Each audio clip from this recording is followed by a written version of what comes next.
एक तरफ 51 लोगों की टीम ज्ञानवापी परिसर के सर्वे में लगी हुई है, तो दूसरी तरफ सर्वे के साथ साथ राजनीति भी गरमाने लगी है।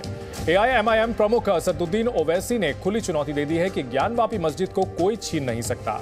ओवैसी का ज्ञानवापी मामले में अंदाज जुबानी जंग की शुरुआत कर चुका है, जबकि बीजेपी ओवैसी के इस बयान को वोट बैंक की राजनीति बता रही है। इसके अलावा कांग्रेस नेता पी चिदम्बरम ने भी बीजेपी को 1991 के कानून की याद दिलाई है।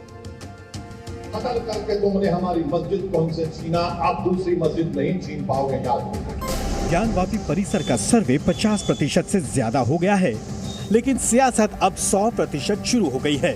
राजनेताओं का सर्वे के दौरान सियासी ज्ञान जुबानी जंग में बदल चुका है। सर्वे पर सबसे पहले एआईएमआईएम प्रमुख असदुद्दीन ओवैसी ने चुनौती देते हुए कहा कि बाबरी ले ली, लेकिन ज्ञानवापी मस्जिद उनसे छीन नहीं पाओगे।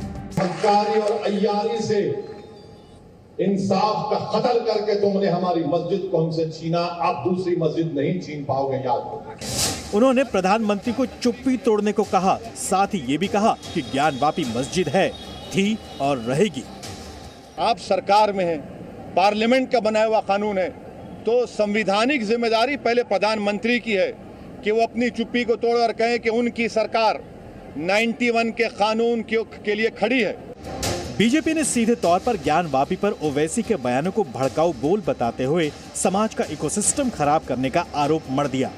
ज्ञानवापी के नाम पर संविधान पापी एसपी इकोसिस्टम फिर से सांप्रदायिक माहौल बिगाड़ने की, तनाव पैदा करने की और वोट बैंक के नाम पर भड़काने की और सियासत चमकाने की राजनीति कर रहा है। कांग्रेस में चिंतन और मंथन का दौर जारी है, लेकिन इस बीच कांग्रेस के वरिष्ठ नेता चिदम्बरम ने आरोप लगाया कि समाज में इससे टकराव पैदा होगा। उन्होंने पूजा के अधिकार एक्ट 1991 की भी याद दिलाई।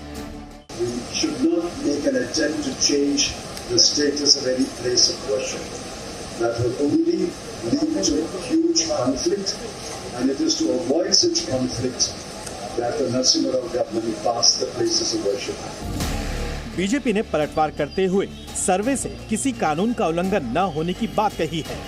जब आज बात केवल और केवल कोर्ट ने वीडियो सर्वे की है और स्टेटस बदलने की नहीं, कैरेक्टर बदलने की नहीं, तो ये डर दिखाकर बार बार भड़काने की राजनीति क्यों की जा रही है? क्या जज को और कोर्ट को 1991 का कानून नहीं मालूम था?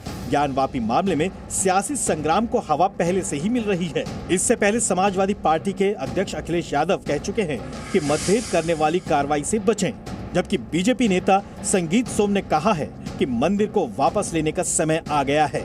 शिवसेना नेता संजय राउत ने पलटवार करते हुए कहा कि ये मुद्दा देश को बांटने का काम करेगा, जबकि बीजेपी नेता राजेंद्र अग्रवाल हिम्मत से इतिहास का सामना करें जैसी बात कह रहे हैं। ज्ञानवापी पर जहां हिंदू पक्ष कल्पना से ज्यादा साक्ष्य मिलने का दावा ठोक रहा है, वहीं मुस्लिम पक्ष का दावा है कि उनके हिसाब से सर्वे का काम सही दिशा में चल रहा है। Bureau report, ji media. Presenting B News app available on Google Play and App Store. Download it now.